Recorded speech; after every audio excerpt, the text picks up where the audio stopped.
Yanvar ayın çekitmesinden Moldova'da sayıya koyuldu bir sıra olay nerede insan otolandı gazlan ya da soba ordu başlarına. Gagauziyada bitki dinlenme günlerinde hatalı olaylar hizmetin uzmanları çıktılar. Evlere nerede patladı soba hem başka olaylar oldular. Medik uzmanları söylerler an insanlar lazım atent olsunlar. Aile meditsina bölümün başı Любой Барган çizgiledi ani karbon gazın yok kokusu. Угарный газ – это получается.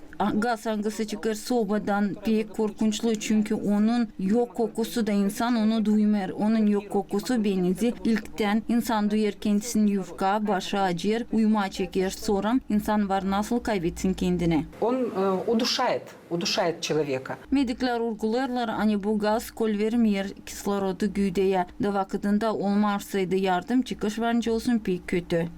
В случае неоказания своевременной помощи очень часто такое заканчивается трагическим. Единственным антидотом угарного газа является кислород. Причем кислород, поданный своевременно и поданный под давлением, то есть гипербарическая оксигенация должна быть.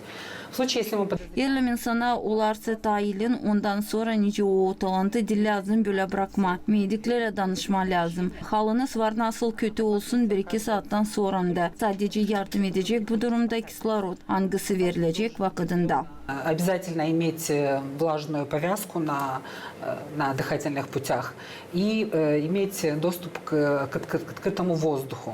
Hatalı Olaylar Bakanı'nın uzmanların laflarına göre olayların baş sebebi o an insanlar doğru kullanmıyorlar sobaları ya da başka gaz tedariklarını. Nişanladı Hatalı Olaylar Bakanı'nın uzmanı Nikolay Nikologlu insanlar hesap aldığına hani soba prost yanar ya da kamin çalışmıyor lazım bu işleri ilk hesaba alsınlar. Это происходит в первую очередь потому, что люди заранее не проверяют свой отопительный прибор, ту же самую печку.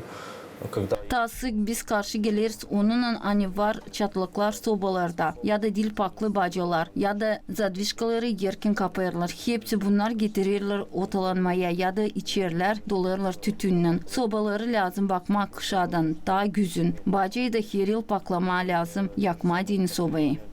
То есть не очищены, либо там чем-то засорены. И поэтому происходят как пожары, так и отравление угарным газом. Nice vurguladı Nikolay Nikologlu geçen ayazlar getirdiler ona insanlar da pek başladılar yakma sobaları da avtonomiyanın bir köyünde patladı soba. В Дизгинжа где-то звонок поступил в полвосьмого вечера, то, что там взорвалась печка. Мы поехали туда, естественно, мы потом нашли хозяйку, да, в доме действительно взорвалась печка, пострадало как бы 2 жилые комнаты.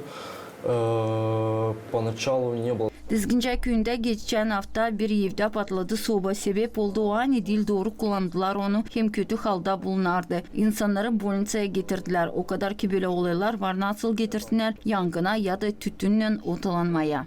Травмы и закрытую черепно-мозговую травму. То есть ее жизни сейчас ничего не угрожает.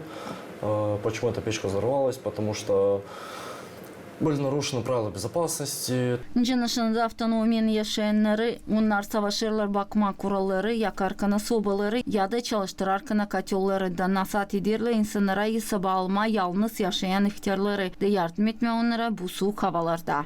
Люди есть, которые не кому за ними ухаживать.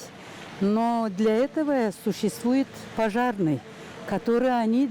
Var insanlar kimi yok kim baksın. Onun için var yangın hizmetleri ankıları lazım gelsinler de kontrol etsinler onların sobalarını ya da başka avadanlıklarını. Nice ileriydi vardı datçikler ankıları yangında ya da tütünde çekiderler bağırma. Ben öyle düşünüyorum.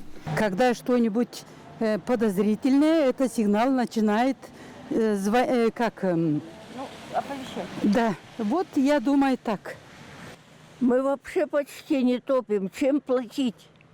Biz pek yakamıyoruz yere pahalı da yok neyle üye değilim. Честно, не проверяла. Ну так, включила, он так и горит, у меня и горит, и горит. Когда куда-то ухожу, смотрю, чтобы... Yerlim doğrudan söylediğinden kaç yolu baktırmadım. Koştum işlesin de işler. Açan evden giderim. Bakarım ki plitka suyunluk olsun. Açan rüzgar kaç yol suyunur. Yeniden koyarım onu. Kontrol ederim hepsini. Когда ветер, и... Да, проверяю. Целыми днями на работе.